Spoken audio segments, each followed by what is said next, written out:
Sometimes we just like fucking around. Yeah. Shooting the shit on a Sunday. Shooting the shit. Shooting the shit on a Sunday. That's what we're here for, to shoot the shit on a Sunday.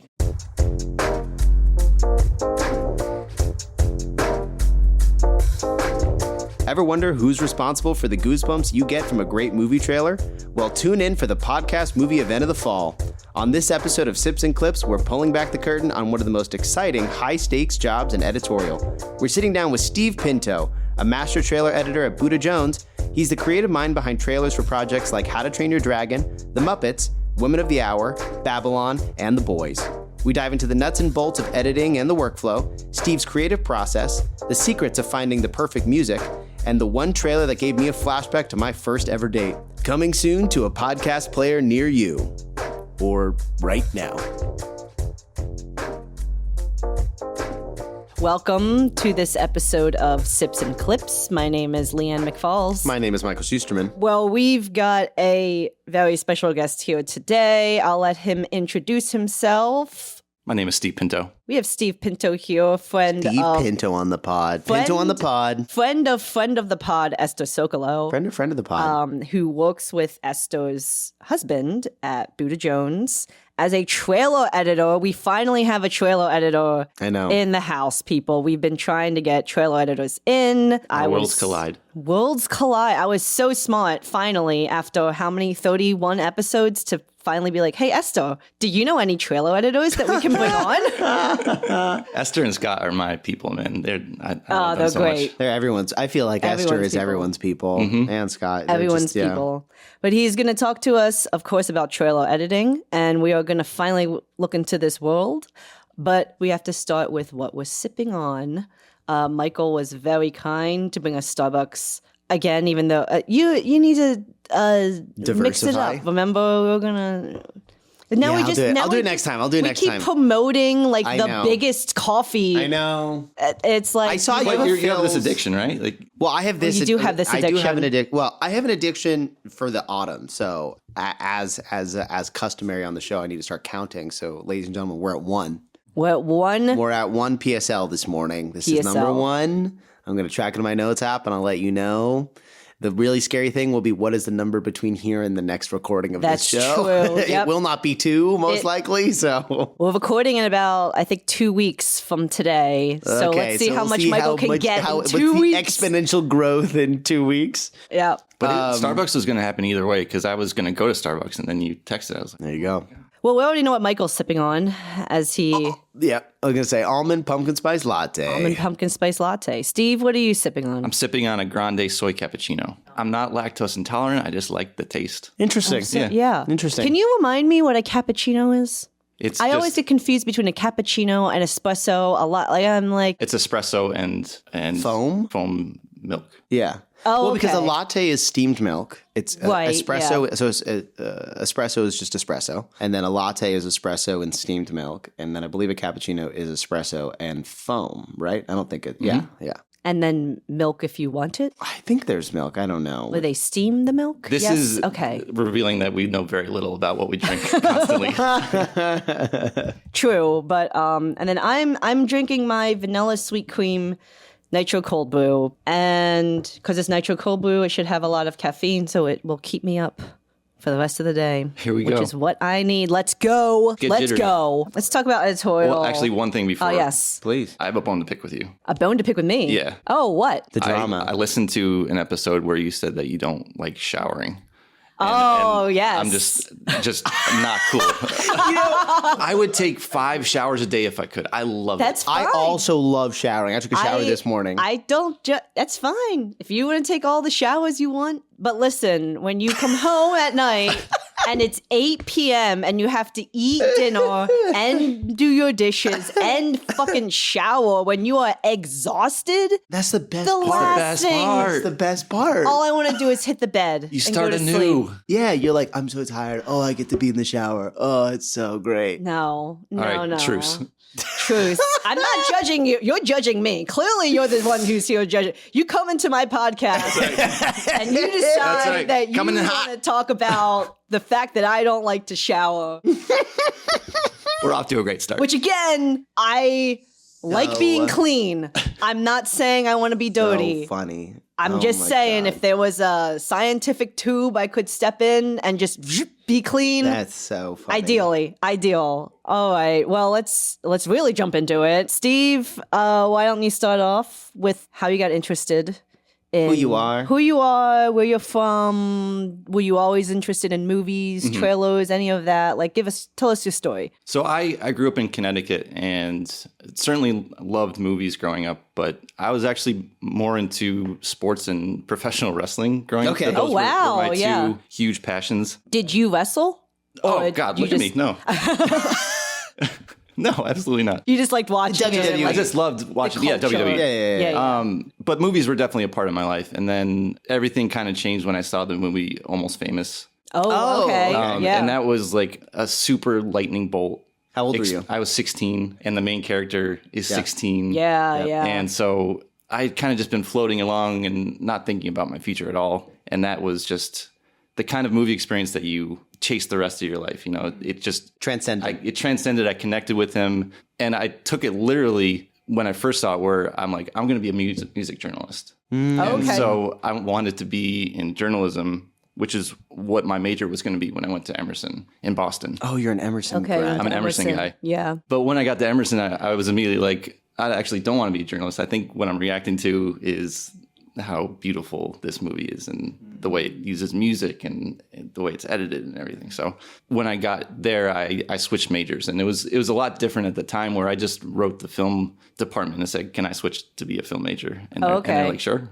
Wow. So lucky in that sense. When did you graduate Emerson? 06. 06. And so once I switched over to the film program, I got on set for the first time, realized that I just despised it. Yep. I felt like I couldn't think clearly. It was just an overwhelming thing. But then, even in some of the films that I made for my teachers, they're like, this movie doesn't work, but you're doing some interesting things editing. And that was the part that was super fun. Going back to wrestling, actually, I got my first system, which was Final Cut, to edit wrestling videos. I don't know if you guys have ever watched any of the shows, but they have like these mini trailers before big matches. And so I wanted to do that. I wanted to make those kind of like recap videos. Sure. So I got to make wrestling videos. And then, as I went through school, wrestling started to fade. Movies started to take over in like a obsessive, this truly is like in your obsessive personal way. Life. You were like movies, like you started getting more interested. I started getting super, super passionate about it. Was that because you were in like a film school environment? Like you're surrounded by all these people who are like, have you seen the latest blah, blah, blah? Yeah. And it was when Netflix was making its rise. And so I had like the 8 DVD plan. Yeah. And so I had access to all these things I didn't have access to before. And just started inhaling it kind of. Now, because clearly you had an attraction, I guess, towards kind of quick recaps. Did you think either after school or during that time that, this is actually what I want for the rest of my life? Like, I just want to cut quick recap trailer type things? Or were you just like, yeah, this is fun. This might seem like the direction I want to go in? I wasn't thinking about it really existentially at the time. Okay. I thought it would be fun. But it did change when I saw the trailer for Lord of the Rings, Return of the King. And I saw it in a movie theater, and it brought me to tears. Wow. And I was kind of bowled over by it. I was like, if this 2-minute, 30-second thing can affect me this way, I want to try to do that. And if I could ever get to the level where I could execute it that well, that would be amazing. So that kind of changed everything. And I started cutting trailers at school on my own. So there was kind of a natural fixation you had for the concept of trailers in general. Right, just like packed emotion, just really quick and impactful kind of thing. And so I started ripping movies off VHS and making my own trailers. And I'm like, really? if I'm doing this in my free time, that's a great sign that I want to just do it for a job. Did you know about the whole trailer house ecosystem and all that stuff in college? Or Not you just at all. assumed like there's just people out there that cut trailers and that must be what they do? Yeah. I later learned that all the trailers that I was loving at the time were cut by this one woman named Jen Horvath. Oh, and wow. she's a legend. Adaptation and Spider-Man 2 and all the Lord of the Rings ones, same person. So I'm glad I was able to put a face on it later on. But at the time, no, I had no idea. When you moved out here from LA, from Emerson, did you initially anticipate that you were going to go into traditional film editorial or reality editorial, and then you found your way to trailers, or did you come out here with the guise of going into trailers? So they set you up your senior year At ELA. at ELA. Yeah. Yeah. And it was a little more. ELA being Emerson, LA. Yeah. Emerson, LA. Right. So Emerson brings you out your final semester. They set you up with an internship. They guarantee you one when you get out here. And that's when I actually clocked Buddha Jones, Oh, which is a specifically trailer. Buddha Jones. They were on the internship list. And so Yeah. I went for an interview because I was like, oh my God, I'm doing this in my free time. There's an actual company. So I interviewed with them and didn't get it actually, but I made contact with them. And so I worked at Sony ImageWorks instead. Oh, okay. And it was actually kind of freeing for me because a lot of times people get into these internships and they're just worried the entire time about Getting the job. after graduation. And I knew that I didn't want to be in visual effects. I was going to ask, what did you do there? I just was a production assistant on, they were doing an animatic for a video game. Okay. So I helped with that. But They're mainly VFX? Are they a VFX house? visual effects and animation. At the time, I didn't know it, but it was kind of freeing in the sense that I didn't have the pressure of trying to get a job out of it. So I spent most of the time just getting used to Los Angeles. That job was in Culver City. A lot of time to drive, and I just fell in love with Los Angeles. I love it, and I love film history so much. So even being down there, it's the old Selznick lot down there and all that stuff, and I just loved it. So I spent more of the time kind of getting used to the city and enjoying that. And so I went home after graduation and kind of just put it around for a couple of months, and then I sent Buddha Jones another email and just to say, I interviewed for you. It didn't work out, but I just loved your company so much. If anything ever opens up, I'd love to chat. And they had fired their PA like 2 days before. Wow. So they emailed me back and they're like, can you come out for an interview? And I said, I'm in Connecticut. Can you give me a couple days? Yeah. I'll be there. Yeah. Uh-huh. So I flew out and stayed at my cousin's house and got the PA job from there. So it was Wow. a little bit of lucky timing. So how long were you home between going back home after the semester and then coming back? Graduated in June. I came Yeah. back out in August. Okay. Okay. So there was still a little bit of time. It Yeah, wasn't went back to work at the movie theater. Okay, yeah, yeah. And you're like, bye, Bye. gotta go. LA, Hollywood's calling. That's right. Hollywood's calling. So yeah, I became a PA. Luckily, I was able to stay at my cousin's house for a little while before I got my little place in North Hollywood. So when you came out here to be a PA, you came out and then you just stayed out here? Yeah. Like you were able to just stay and then sort out all the living situations, logistics. Yeah, stayed at the cheapest place possible. And I was just so excited to be there and be in that place. And I was really enthusiastic about, we had such an amazing roster of talent when I first got there.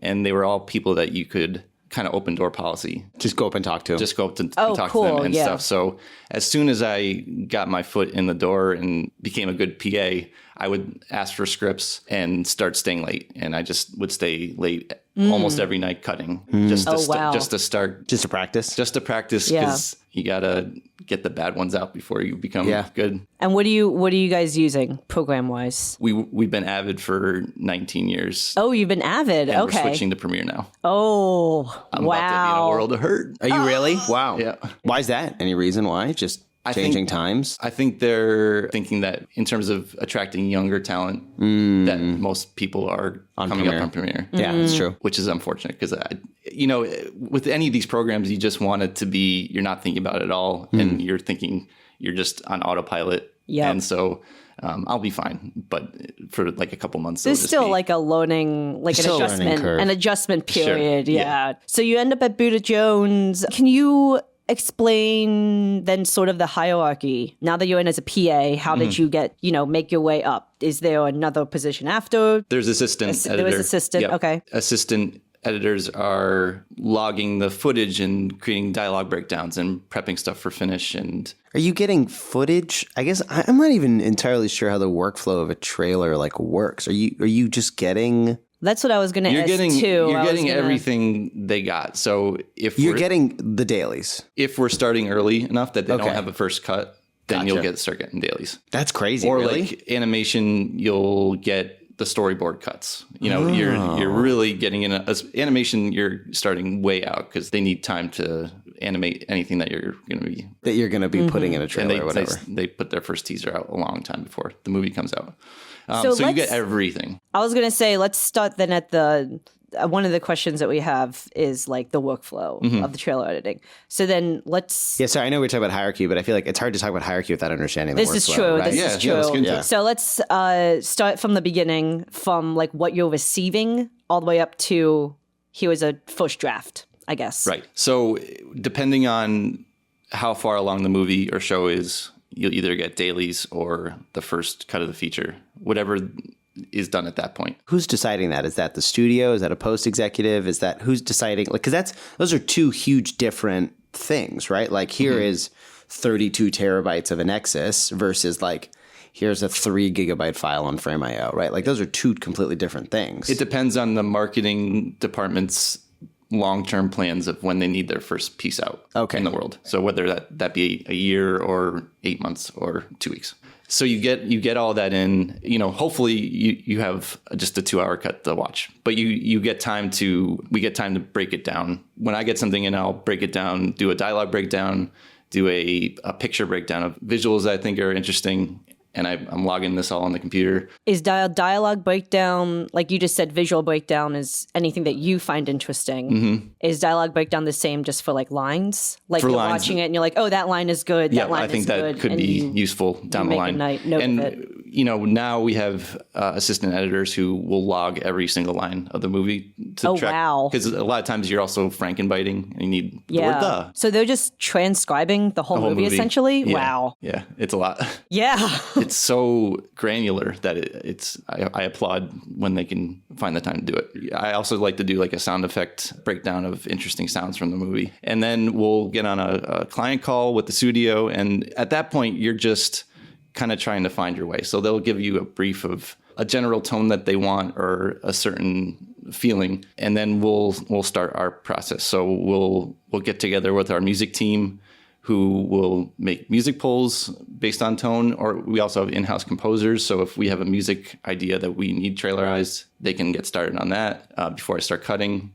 or while I'm cutting. And this is like music pulls, composer. This is also just like completely, could be from the movie, but also could be somewhat like anything, right? Okay. Yeah. And you love when the inspiration comes from the movie itself, but sometimes you got to go outside of it. And then when you're on these calls, you're saying you're on the call with the studio. How often is the director on these calls? They usually have a degree of separation. Because I can say on most movies I feel like it's always been 50-50, whether or not the director even has anything to do with the trailer. Sometimes the director literally is like, power and and also sometimes the director's like, I'm busy making the movie here. I literally have no time to like go deal with the trailer. So like, I'm going to trust my marketing person to do it all or whatever. Like I don't care. And I'll review a cut and I'll be like, great, or I don't like this or whatever. But is that mostly the case? Yeah, I love when we can talk to directors, but usually, and it makes total sense where marketing needs to keep their North Star. And so if we're just talking to the director, it might not be on point of what they're needing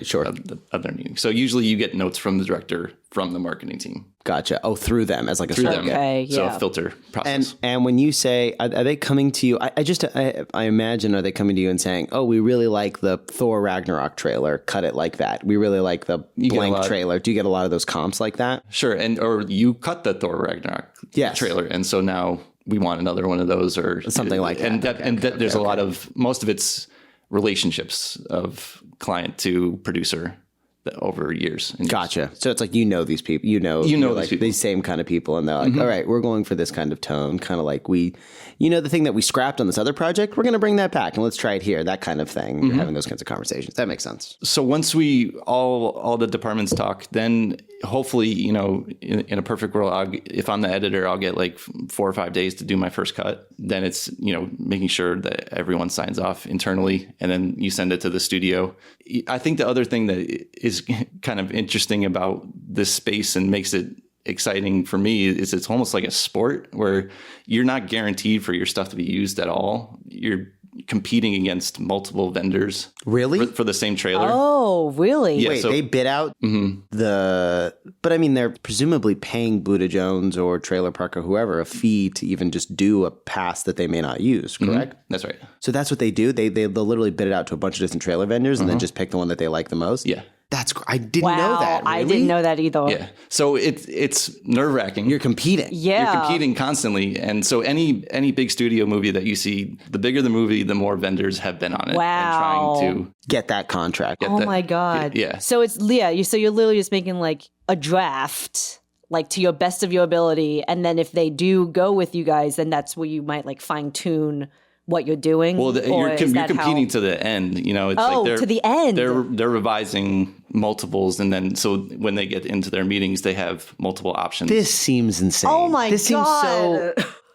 I don't know if you know this, but why not just have 7 Buddha Jones editors make 7 different trailers? Why have several vendors do it? Well, it's just different viewpoints. I mean, there's such pressure on these people to have their movie pop that they need different viewpoints, and then, so they'll get the top they want editor from different Buddha and the top editor companies. from Trailer Park and the top editor from Requiem or whatever to do their best, and all those balls are in the air at the same time, and then That's insane. I never That's knew so that. crazy to me. So you're making a trailer and you're given notes and you're adjusting and you're fine tuning, and all of this work and like fine tune might not even get sure. picked at the end. Yeah. Oh my And God. how much of the polishing are you guys doing on your end as well? Are you doing color grading? Are you doing sound mixing? we're working off and offline. So, but, I mean, if you're an editor, you're editing music and hopefully an impactful mix that Yes. later on they'll clean up and Use as the baseline. Sure. They'll use as the baseline. And So you're not like going to We're not a going sound SSI, mix or like- stage or anything like that. Not yet, no. You're just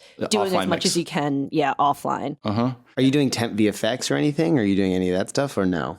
Usually just not. regular cutting. Yeah, usually not. You know, and that can be a problem sometimes. Of in your head you see. Well, because like I where imagine you're watching the film and being like, oh, right here is when the character shoots their rocket launcher at the helicopter, but Yeah. the VFX isn't done for the rocket launcher yet. So I really want to use that moment because I know it's going to be a great moment in the film and I want to use it in this trailer, but it's not done. So here's a loud rocket launcher sound effect. wow. But with animation, it's also especially because you're editing trailers with drawings and hoping that people can get Understand what the hell's Oh my going on. God. Yeah.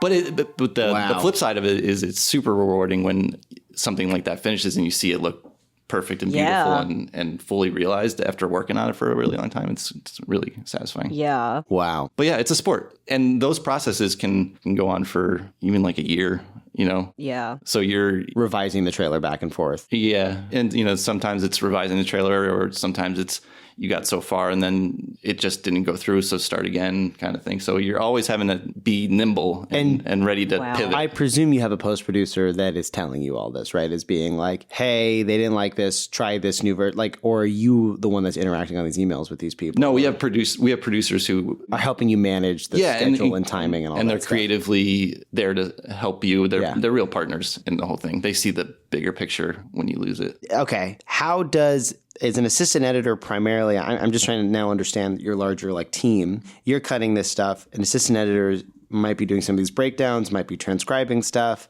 A PA is just generally assisting from top down.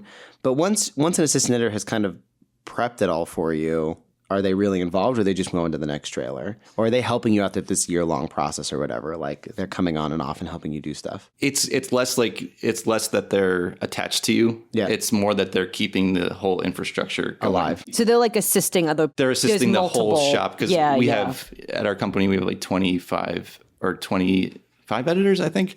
So you know how many projects that is at the same time. It's like 50 projects. So they're making sure everything's being brought in. So and one day working they're smoothly. doing a breakdown for the new movie that just came in, and then another day they're doing a cleanup on a mix or something, and then another day they're doing a whatever. Like they're moving around different projects. Basically, yeah. Okay. Okay.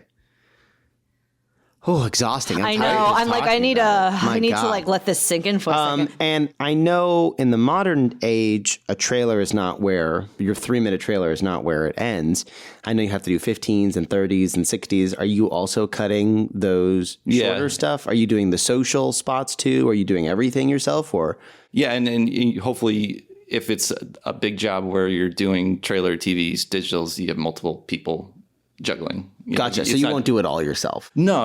I mean, hopefully The Like, more there might spots, be- the more editors kind of thing. Gotcha. I was going to say there might be like multiple trailer editors on like one show that's doing different Yes, of course. edits, Yes. spots. So like you cut the main trailer and then maybe you cut the 60, but then another trailer will be like, okay, you're doing the 30 and then you're going to do the Snapchat 16 by 9 10-second ad or whatever. And that was actually the thing that really helped me when I first got there and I started cutting was once I kind of expressed that I was really passionate about it and wanted to do this, they wanted me to cut stuff on my own that I'm building up, but they also wanted me to take a 60-second spot and cut it down to 30, a 30-second spot and cut it down to 15. And it was super, super helpful because it's not, you don't have the pressure of having to stylistically build it up. It's just exercise in subtraction and see if it still holds, like the House of Cards, if it crumbles. And that really helps you learn story, seeing what's necessary and what you can do without in a shorter form. So you do that before you do trailers. It's like walk before you run kind of thing. Okay, yeah. And so if you're younger, you really start on shorter form stuff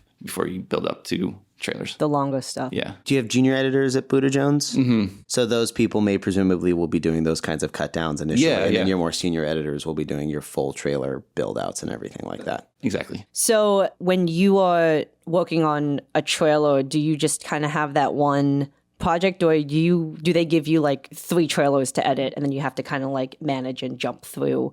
Or do they just give you one and they're like, all we want you to do is focus on this, go? It's more the latter because you're also dealing with different release dates. And so the pressures of a project that's way out might be less crazy, whereas a trailer that's due to come out in a couple months, that's more intense. So usually you have 3 or 4 different projects that you're juggling at the same time. I actually really like that because if you're just focused on one thing and you're just hoping that it goes through, you'll go a little crazy. So it's nice to have a bunch of different irons on the fire. But yeah, you're juggling things because they're coming out at different times. Okay, that makes sense. Honestly, I feel like people always mention to me, we talk on the show a lot about trailer houses and EPKs and that whole thing. Mm-hmm. But I feel like in my world, I know a lot of these things as just shorthands. I've never worked in trailers before. What else is a trailer house delivering outside of? I know you have like an EPK, right? Which is like a whole bunch of stuff. Yeah. Is the trailer house doing that? Or are you guys just doing trailers? Or are you doing all the other stuff too? Usually just trailers. There's special departments that do the EPK. Can we explain what an EPK is? All I know, it's an electronic press kit, but I don't know what is in an EPK actually. I think that's interviews and like little featurettes. Okay. It's stuff you could deliver to Variety, Hollywood Reporter, and they can write a story on your thing, right? Presumably. Yeah. Buddha Jones it's just the trailers. Mm-hmm. So will you guys partner? And games trailers. And games trailers. Do you guys, and then trailers. You'll partner with another vendor, or the marketing department is partnering with another vendor to do the rest of the EPK. To do the rest of that stuff, presumably. They would find a shop that does EPK that does stuff. that stuff. Okay. I want to backtrack a little bit. I want to know what your process is. When you get a film, what are you specifically looking for? Do you like the big explosions? Do you like... I'm just also thinking about like how would if I wanted to edit a trailer, how would I even start tackling it? Like, what do I look for? What am I giving the story? Am I giving just like flashes of something to entice people? You know, like what is your personal approach? My follow-up / tack onto that question is, I presume with a lot of these movies, like you said, you're getting direction from a marketing director or somebody about what they want to do. Are you having a conversation with them before you watch the movie, or do they just give you the movie blind? They say, watch it, and then you talk about it after? Hopefully you've watched it before you get on the call with them, just so you know what you're talking about. And then they'll say, we want this to be this is our horror film of the year. It's got to be fucking terrifying. Right, and then are you going to rewatch the movie and look for those really terrifying moments? Or I like to watch the movie first, just no notepads, just watch it just as a fan, just see what I react to. The goal is to make people feel something. So I try to identify moments that made me feel something, and then it's kind of backtracking and building something to earn that moment in a shorter form, if that makes sense. So it's like, this moment really gave me goosebumps. How do I do it so it feels like I wasn't skipping steps and it feels organically? Like you're building up to that moment in a shorter... You don't have the whole movie to build up to that moment. Right. So you have to find... a way, condensing the story. Do you have any examples of stuff you've cut that's already gone out into the world that you can point to? Like, oh, I saw like a trailer you cut of a movie and you were like, oh, this is a moment I remember? Sure. Like the Jim Henson documentary. Okay, yeah. Mm-hmm. You watch that and there's just so many beautiful moments, but there's this moment where with Kermit and this little girl where she's being silly and Kermit walks away and then the little girl says, I love you. Yeah. And then Kermit comes back. And so he says, I love you too. And Yeah. that moment is like you're welling up with tears as you're watching because it's just so pure. That's going to be a highlight of the trailer. So you need to set that up in the best way you possibly can. Yeah, because we were talking a little bit off mic of how, I had a brief moment where I considered going into trailers, but I didn't look into it enough in terms of like, I'm going to apply to a trailer house. But I sort of got this notion of like, I don't know if I could really do advertising in a sense, because that's kind of what the trailer is. You're trying to advertise the movie, you're trying to bring people in. But you mentioned that that's not really how you think of it. Yeah, I don't. Maybe I should, but I want the experience of watching the trailer to be the experience. Okay. I want you to come away from it having felt something and for it to be the emotional ride, whether you go see the movie or not. I want it to be like a little 2.5 minute movie that you get something out of, and music is everything.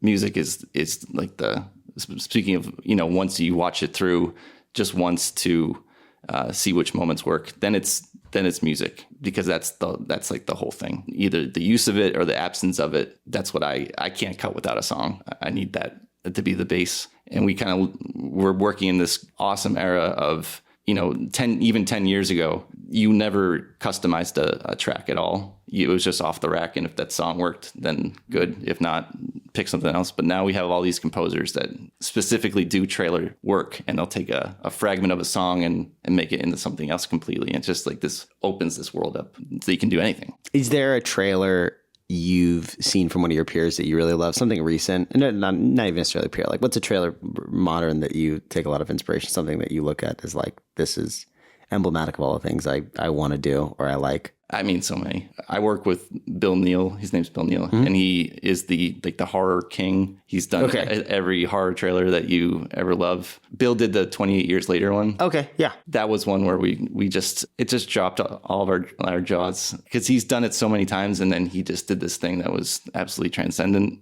and the best trailer in like the last 10 years. And he's done it so many times. So you get a lot of inspiration from someone like that working with you. And he's working. Do you have a trailer you love, Lian? I am going to disappoint you in saying that I don't usually watch trailers. You don't watch trailers much anymore. But I will say, when I was younger, when Harry Potter 6 trailer came out, yes, I watched that so much. Shit, which one's it? Order of the Phoenix? Is that? No, Half-Blood Prince. Oh, it's Half-Blood Prince. Because I loved that book. I also love that book. That's my favorite of the books. Movie was but I loved the book. The movie's so good. The when you spider watch, joke. This is side tangent. When you watch him in order, to go from Order of the Phoenix to Half-Blood Prince, which is essentially a romantic comedy, it is not. Half-Blood Prince is a romantic comedy, dude. It is such a romantic comedy. Am I missing? What is it a rom-com? Because you have Hermione with Conwick and Ginny and Harry, and then you got their hormones are firing. The hormones are off the hook. There's weird comedy music. All I think about is so. I'm like, what happened? That's so wild, because all I think about in that movie is Septum Sempra, and that being the most brutal fucking spell they watch it again in that whole series. And Michael, just watch the movie again. It is. I remember cracking up at the spider joke, and I still will. Oh no, it's funny, but to the tone of Harry Potter, it's not what I. Also, that's crazy. Comparing that to the book, I wanted so much more Tom Riddle flashbacks, and there were only 2. And they weren't even full on, they were very, very condensed. And I remember there was one scene when the Weasley's house gets burned down. Yeah. And they all run after them. And I was so mad, because I was like, that scene wasn't in the book. It didn't accomplish anything in the movie. The next movie, the house is back because they're magic, so they can just build the house back up. They could have just taken that scene out and added more to Tom Riddle. why? We want to know about his mom, his dad. Like, none of that was in the movie, and it pissed me off so much. You can just put this in for your splicing. I know. And clearly you're over it. I'm so over it. So were you studying that trailer like frame by frame? I loved that trailer. Like, I don't know how many times I watched it. I pretty much memorized it. I have that like music where you like Tom Riddle's like sitting and he's like, oh, I can make things happen that people don't know. I can make people do what I want them to do. I'm getting goosebumps. Oh my God. I know. The only trailer I still like remember so stand out, it's for a video game, but the video game was kind of ass. Like it was not a good video game, but the trailer is incredible, which is this, I don't even know what year it was. This video game called Evolve from like 2014 or whatever. And it had this cover of Mother, the song, if you know that, like Mother, tell your children. But it was a female vocalist singing it. You've got these like people stalking this monster through the jungle while this Mother song is playing. But it's got that like, it's like this very soulful, like very echoey, scary kind of beginning of the song. And then there's this sick ass guitar riff and that's when the monster attacks. And I remember watching that and being like, I had no interest in playing the game. And I went out and bought the game and then ended up not being too good. But it was like, that was a time where like that worked on me just watching a trailer that I was like, it had all the elements that make up everything you needed to just get you to be like, I'm hooked into this. Going a little bit back, you mentioned music. So what is your approach to music for a trailer? Are you looking for the song? I'm going to assume that this is how you're watching the movie, and when you go to start cutting, you think of music that's going to go with it, or do people just send you? Do you get stuff from the music department, composer, and then you figure out how it works, or are you requesting music from them? It can be any of the above. You know, you watch the movie, and if there's a song that is the song and just jumps off, that's amazing. Because you love if it marries together. The trailer marries with the movie itself, because it's like they're connected. And when you say a song, are you looking for like a needle drop? Like if there's a needle drop in the film? Oh, that's like their whatever. Mm-hmm. Sometimes a bit of score. If the score is sweeping and stuff, you can use it. Oh, will you use? So you'll also use score from the film as well? Do you have to then get in contact with the composer of the film? In that scenario, you wouldn't need to contact the composer. You would just need to have it cleared for you if they end up using it. I mean, you'd request the tracks. But you're doing, presumably you're doing a music edit on their thing to shorten it, right? They're writing a score for a 6-minute scene, and you got to make a 2.5-minute trailer. You may only use 30 seconds of it, right? And like this one I just did, awesome score, and I did selects. So I went through the movie and I picked out like 10 instances of the score being something that I thought could be useful.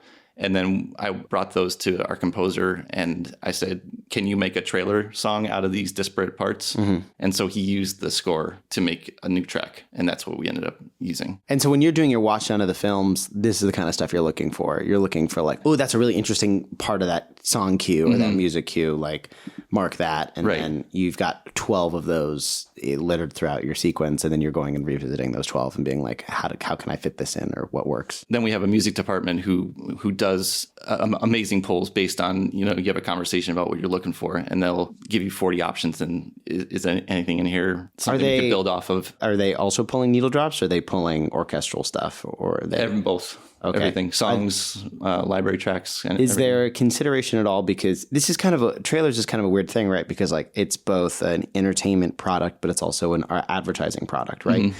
So there's part of that I feel like, and this probably leads into a larger discussion about like trends in general in the trailer world, which it always feels like there's trends that come and go.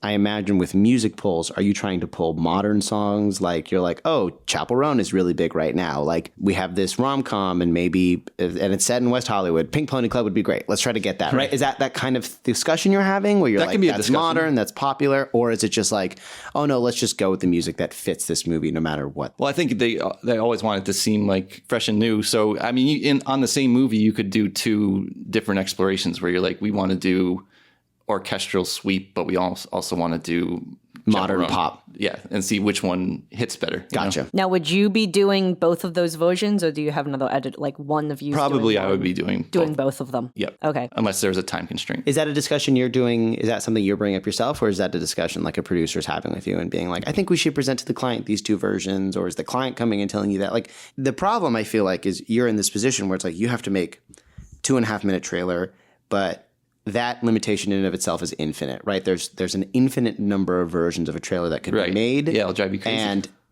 also then doing alt versions, there's an infinite number of alts you could do. Let's do one where we play it as a horror film, and let's do one where we play it as a comedy film, and let's do one where we do 80s music, and when we do, like, you could go on this forever. Yeah. So I'm wondering, how do you limit yourself? Like, how do you make a decision? How do you, and then stick with it, and then do, a number of versions that you need to do? Is this just experience? You've done this a million times? Well, you've done it a bunch of times. But I feel like it's a very reactionary business where you're trying stuff and trying to find the thing that will unlock everything. So it's, if you've been doing this a bunch, then you know the genres that you're working in and how to make decisions quickly. But a lot of it's a gut decision that you're making. The studio is telling you sometimes of the tone they're looking for. Then you're making a split-second decision with your music team, and you just hope that they react and respond to it. And if they don't, then they'll say Tom Petty was the wrong choice, and we don't want a rock song. We don't want guitars. It's like a spaghetti on the wall kind of thing. So Warner Brothers comes to you, says, we want a trailer for this new movie. You're having a conversation internally with your team and saying, I think we should try these 3 alts. I think we should try these 3 versions. I think these all do it. And then you guys present those 3 versions to Warner Brothers. So you're not getting a direction from top down, give us these 3 alts. They're giving you the unless they have a clear vision for what they want. Right. Oh, okay. So it's a mix of sometimes they might know what they are wanting and they'll tell you. Yeah. Or you can kind of have free reign and be like, these are the 3 that I feel are best. Right. What do you think? There's this one I did for Woman of the Hour. You got the trailer for that? I did the teaser. You did the teaser. Oh, it's great. Thank you. With that, it was a situation where we had heard that Anna Kendrick liked this Twilight Zone song. Then it was a discussion with Netflix of, can you take this, and because it's not built for a trailer, so it's just like a little haunting melody and vocal. And so it was like, can you take this and turn it into something? So we went to our composer and said, can you go full creep out on this thing? And so, that germ of an idea can come from anywhere. That's so cool. And so sometimes it's as simple as that. That idea can then, in a composer's hands, really come to life. I oftentimes find, what I think when I moved to Hollywood, or when I started working in Hollywood, I had this idea that everything was super data driven. You kind of get in this idea that movies they're totally data driven, and whatever. And then when you work on movies, you realize that that's partially true in some ways, but for the most part, at the end of the day, it's just a lot of people just making decisions about what they think is best. Yeah. And sometimes data plays a part of that. Like when we do screenings and stuff like that, we get numbers back. And sometimes it's just, you don't. Sometimes it's just people making decisions. For trailers, are you also going through a similar process? Are you screening this? Are you sending it to test? I don't know what test audience is, but are you doing focus groups, or is this just all internally with the marketing department, the marketing the studio exactly has to approve it, and then you're good to go? No, they'll test. They will test. Oh, it. Okay. They'll test, and it's really scary for the creatives who are doing it, because if your trailer loses because it tested 2 points lower, what does that mean? Wow. But I think also the studios don't use it as the letter of the law always. It's not like they're just going to pick the one that always tests the best. Sometimes it's your intuition when you go. Yeah. So it's a mix of data and feeling. So when you are testing, are you guys doing focus groups? I guess I'm wondering what kind of feedback are you getting from an audience? Are they saying, oh, this gave way too much? Or are they saying, oh, this made me feel scared, happy, emotional? What kind of, because for films, it's a little bit, we could kind of ask specific questions. Did you like this character or did you not? Did you understand this happening? But for a trailer, you can't really do that. I think they ask a lot of times clarity of story, if people are tracking what's going on. And then I think they boil it down to the gender and age groups and say, are women 18 to 35 interested? Or would you go see this movie kind of thing? Did anything turn you off to it? So it's kind of seeing if you understand, will you go? Is there anything that should not be in there that would turn you off from going? I guess tack onto that, when you make trailers, sometimes for a movie, I've worked on big action films and I've worked on rom-coms, and no one ever comes out directly and says we have a target demographic for a movie. Right. But if you talk to an executive, there's an implication that we are sometimes missing a target demo and the movie needs to be adjusted to please that target demographic.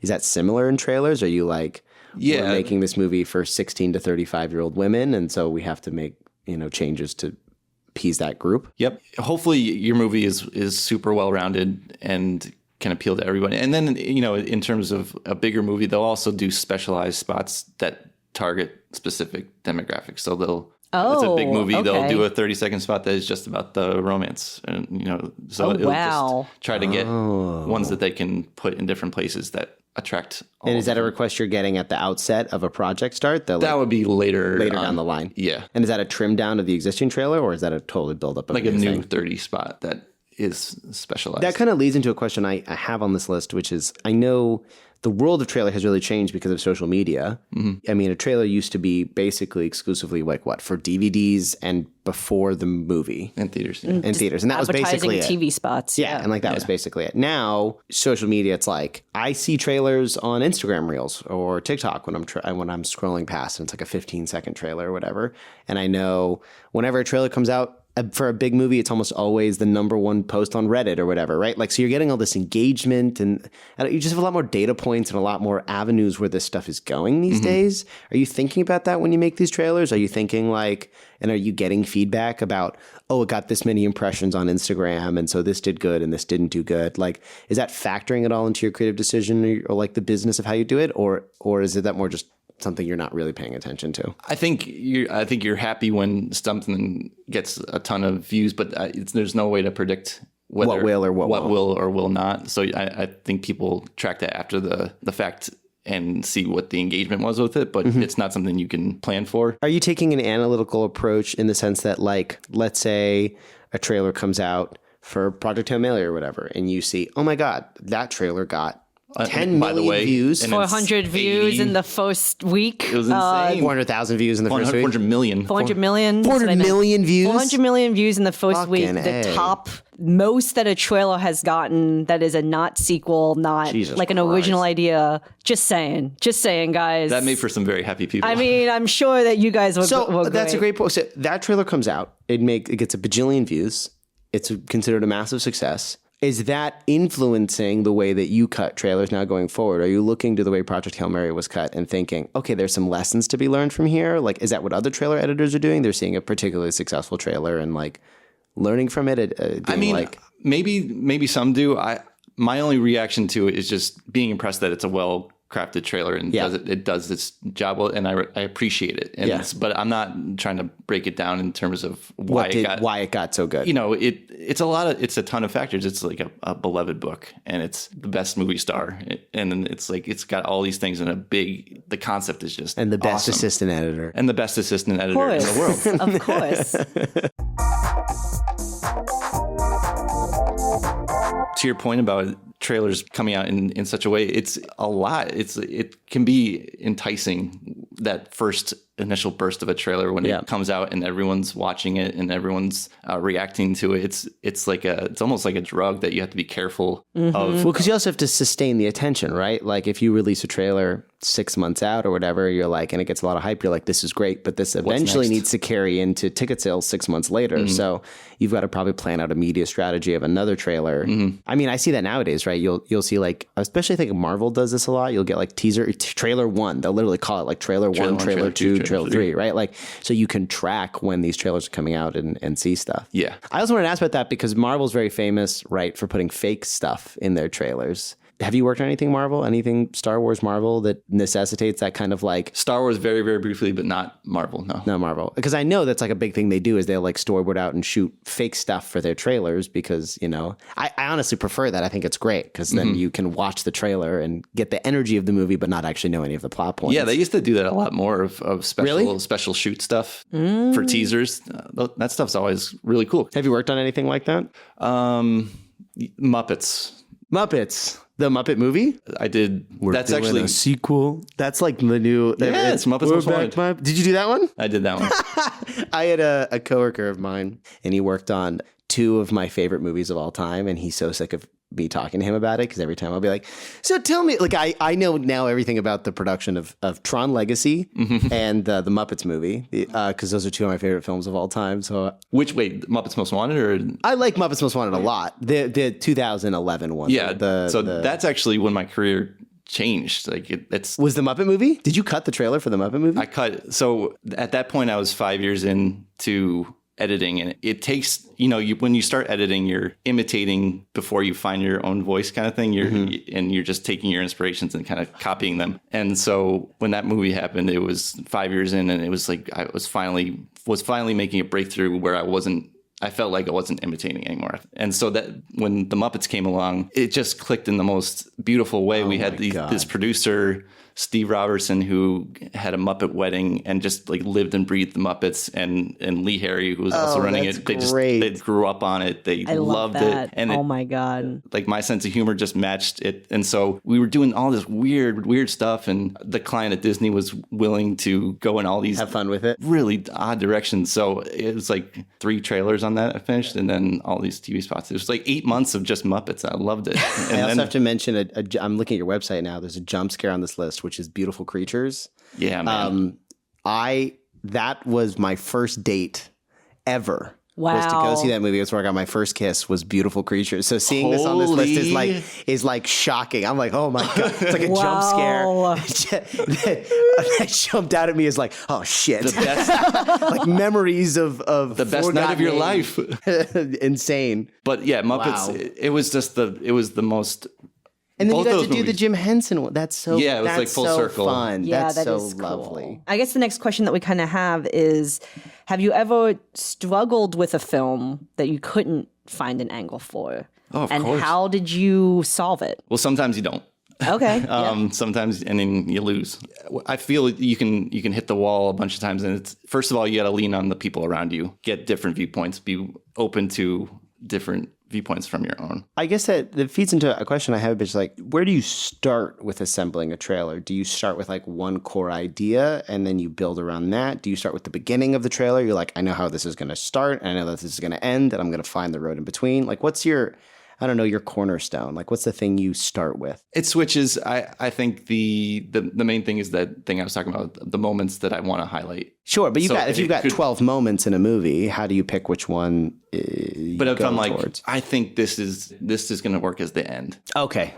Then it's like I got one, and then I can build. You can start building around it. And then the thing that gets me going is music, because then you can kind of map emotional beats of how it should feel. Music seems to be just as important to you as finding the emotional moments. Because it's going to drive. It is the emotion. feeling. Yeah. And then to Lian's question, where in that process can something go wrong? Like where in that process can it be the moment where you're like, man, this is really hard to figure out. I'm having trouble figuring it out. You're getting input from a lot of people, and you're having to, once you send it to the studio and you start getting feedback about what's not working, what they want to be highlighted more. It's like you've built this house, and now you're trying to reupholster it, and sometimes it doesn't work and everything falls apart. So it's like you have to constantly be trying to spin the feedback in a way that still is coming through your lens and still works. And sometimes you just can't do it, and sometimes it's too much, and like the whole thing falls apart.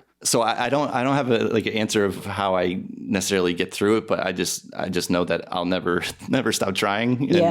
And sometimes you just got to admit defeat, but sometimes you do. If you can solve the problem, it's a great feeling internally when you crack something that seemed impossible. I'm also just curious, like when you get notes for stuff like this, where stuff starts to quote unquote fall apart, are you getting notes where it's like, we love the last 45 seconds, we want the first 45 seconds to be more hopeful or optimistic, and then you're not supposed to touch the last 45? Or are you just getting general notes that are like, nah, too slow, nah, too fast, not enough main actress, too much main actress? Hopefully, the more specific, the better, and they'll highlight the things that are working well. But yeah, it's a lot of that, or like, we love how this feels, but we can't afford the song, and so you got to switch out for another song and rebuild it that way.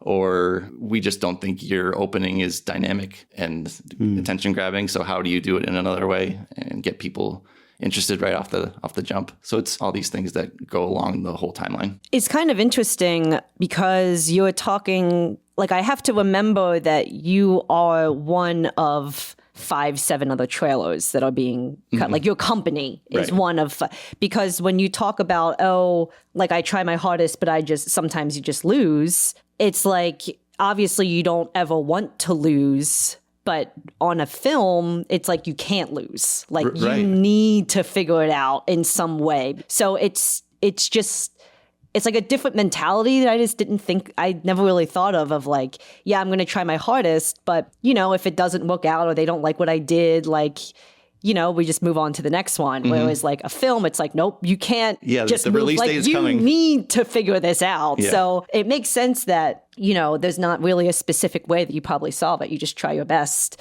with what you have. And I'm guessing also when you are cutting something, if it isn't working, you're asking for feedback from like colleagues and stuff. You're Yeah, having for everybody sure. watch and be like, how is this working for you? Can someone help me, please? Yeah. Yeah. No, I think that makes a lot of sense. I think you've answered a lot of my like logistical All of curiosities our about it logistical all. questions. We chatted earlier about trends in the trailer editing business. Is there a trend you can identify that I don't even know? Because I feel like all I remember like when I was a kid, all the trailers I watched, it was always a guy being like, this summer, a dog can play hockey. Who knew? Like that's in a world. Like that's the era that and now that's so memed on. I feel like if you were doing that, I don't know. I think maybe Naked Gun had done something like that. It's like if you could do that, but it would have to be tongue in cheek, like yes, like making self-aware. fun of it. Yeah, but By the way, I'm so old that I came in 2006 when that was still very much the way trailers were cut. the normal trend of Just time. the voiceover, Lot of leading through, voiceover, and yeah. it was so much easier. I totally so much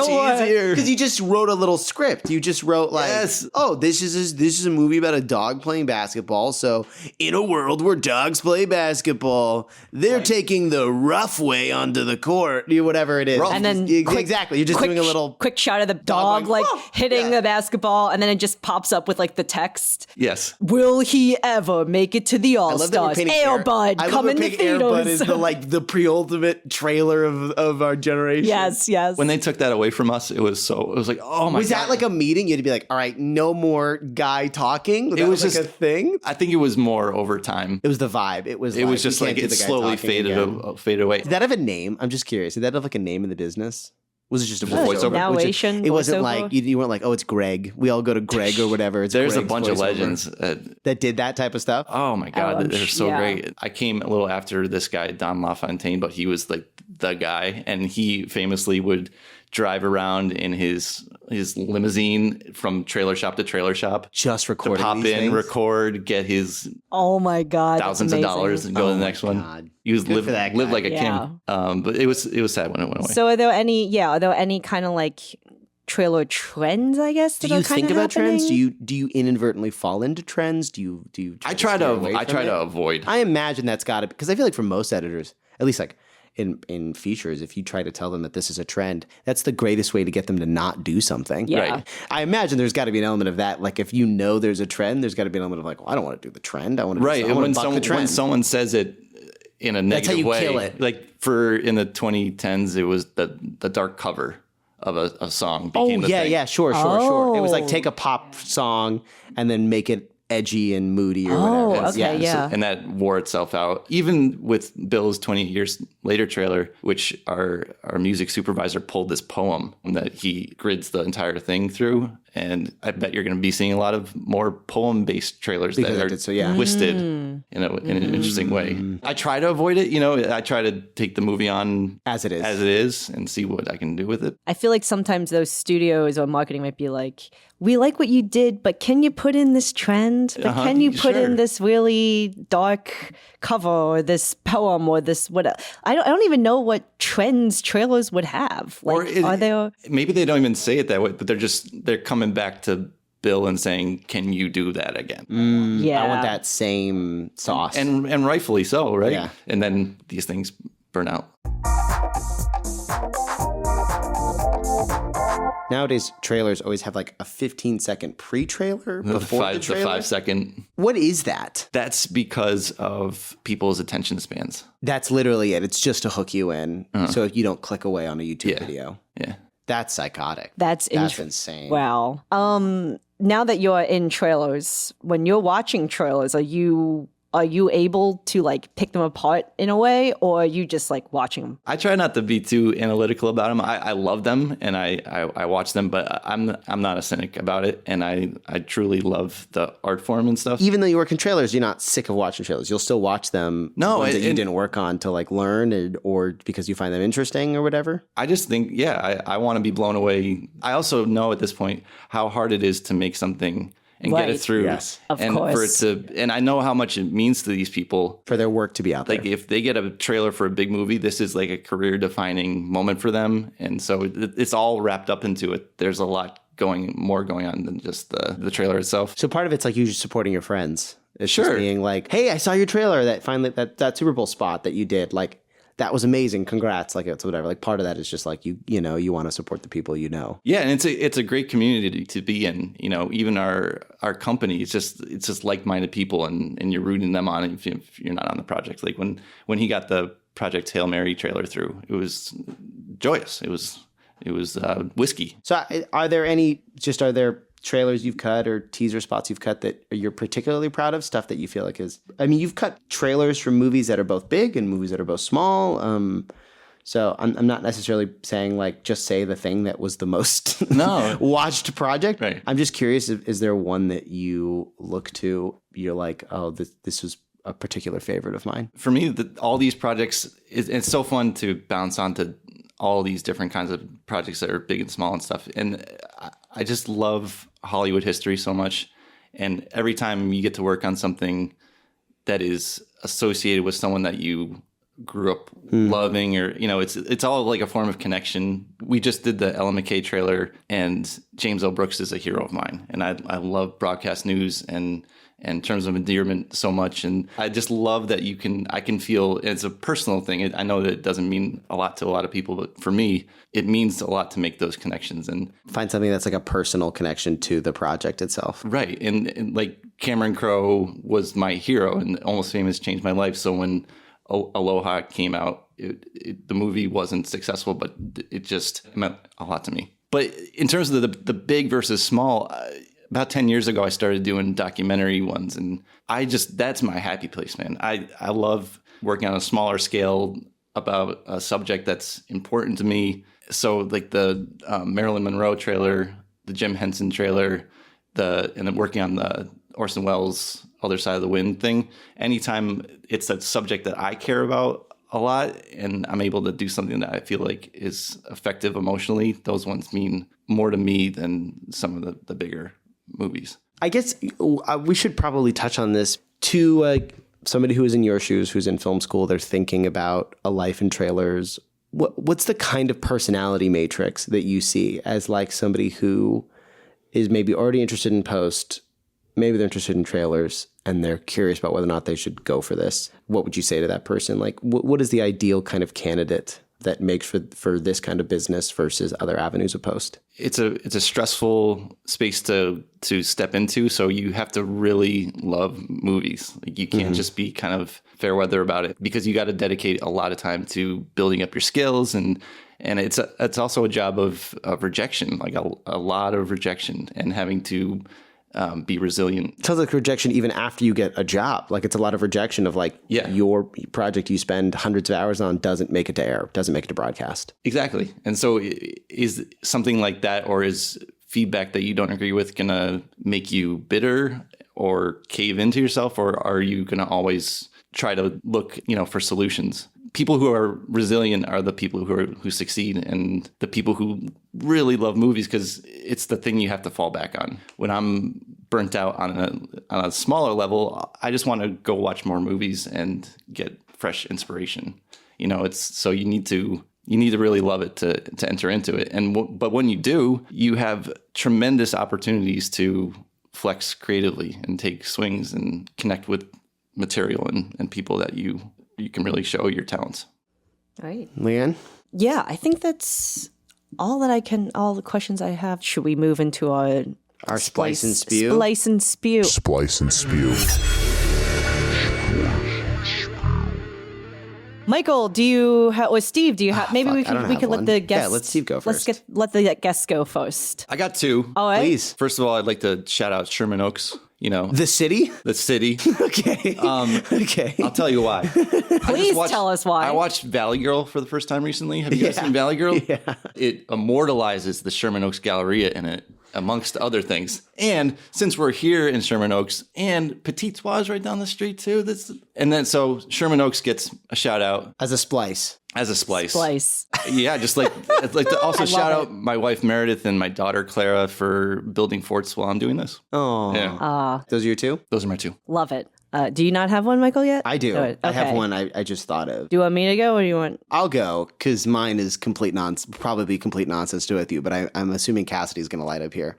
All right. I am going to splice. I want to do a video game splice. Oh, my God. So bear with me. We're going to splice. I'll drink my coffee now. We're going to splice about for those out there, don't crash your car, but Hollow Knight Silk Song comes out in a few goddamn days, and the entire goddamn world is losing their mind for Hollow Knight Silk Song. Obviously, listen, the game's not even out yet. Game of the year, baby, except for Expedition 33, which I already talked about. But Hollow Knight Silk Song is we have been waiting for you guys who don't know about Hollow Knight Silk Song. Let me just educate you really quick. Are there reviews out yet? No, game's not out yet. Game comes out in like 4 days, September 4th. So Hollow Knight, this game came out like 8 years ago. It was this just unbelievable sleeper hit made by 3 guys in Australia. It's like one of the most beautiful games ever made. It's just beautiful hand-drawn aesthetic, this whole thing. It's really great. It's amazing. They say, hey, we're going to make DLC for the game. It's going to be called Silk Song.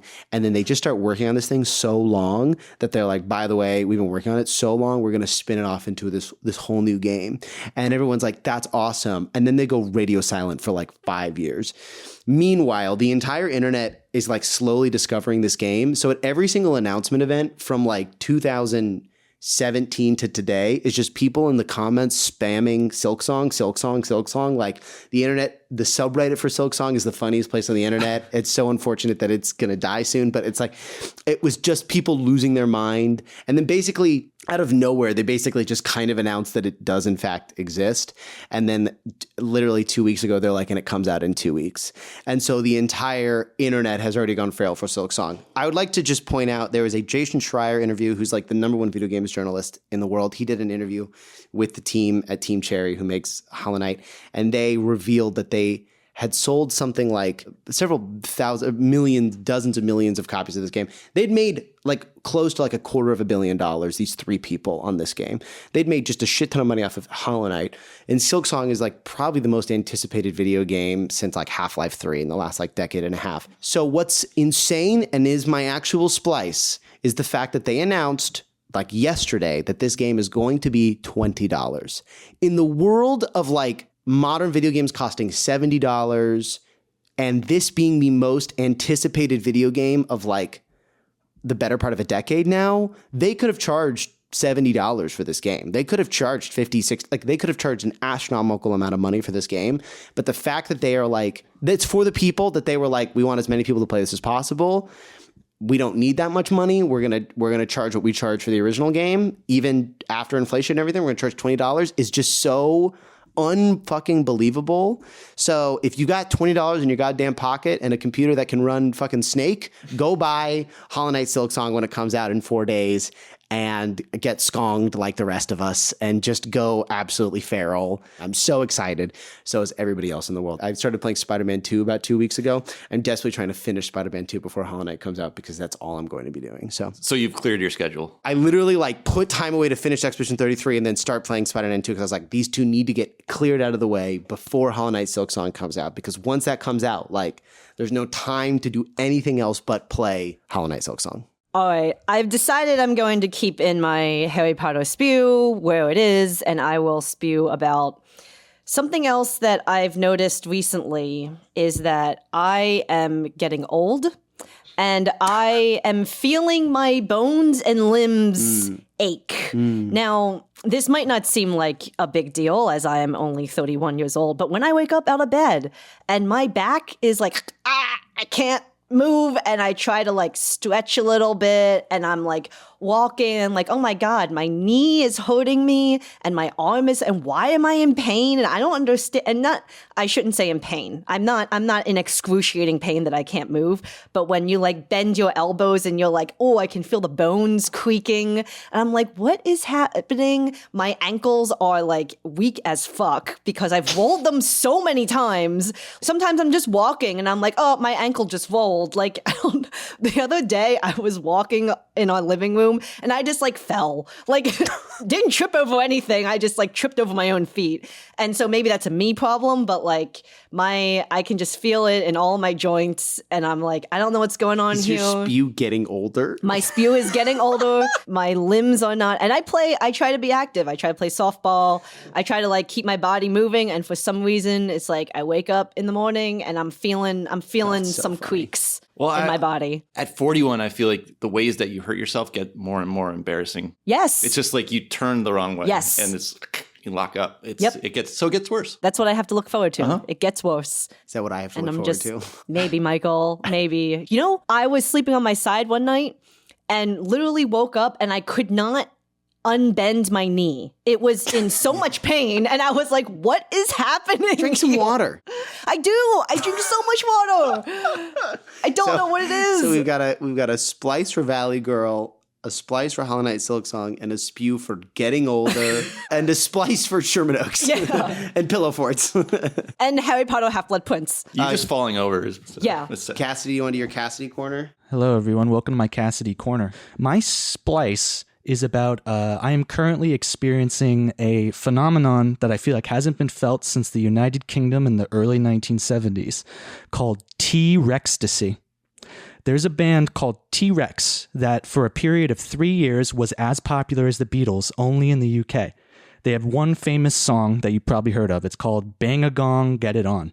This band is incredible. They're considered the first glam rock band because the lead singer, Mark Bolan, wore glitter on his face during a Top of the Pops performance just on a lark. They created that entire genre, and the music is just driving and amazing. Listen to the albums Electric Warrior and The Slide. The song Metal Guru is one of the best pop songs I've ever heard. I'm obsessed with this band. I wish I was Mark Bolan. Thank you. T-Rex. Right. Well, thank you for listening to this episode of Sips and Clips. Follow us on Instagram at Sips and Clips Pod. Rate, review, subscribe, like on Spotify, on Apple Podcasts. And we have an email now. You can send us an email at sipsandclipspod@gmail.com. Comment whether you like us, don't like us, feedback, anything. We're Send all looking your for all hate of mail it. there. Yeah. Yeah, send all your hate mail there, or whatever you're liking about the show, whatever you're hating about the show. If you want to get mad at us, we may or may not respond. You might just go into spam. We don't know, but that you can send us an email, and you keep on sipping, and we'll keep on clipping. Bye. Bye-bye. Sips and Clips is a podcast produced by Lian McFalls and Michael Schusterman. Graphic by Max Schulman. Sound mixing by Cassidy Legan. Sound editing by Zach Griffin. Follow us on Instagram at Sips and Clips Pod. Don't forget to rate, review, and subscribe.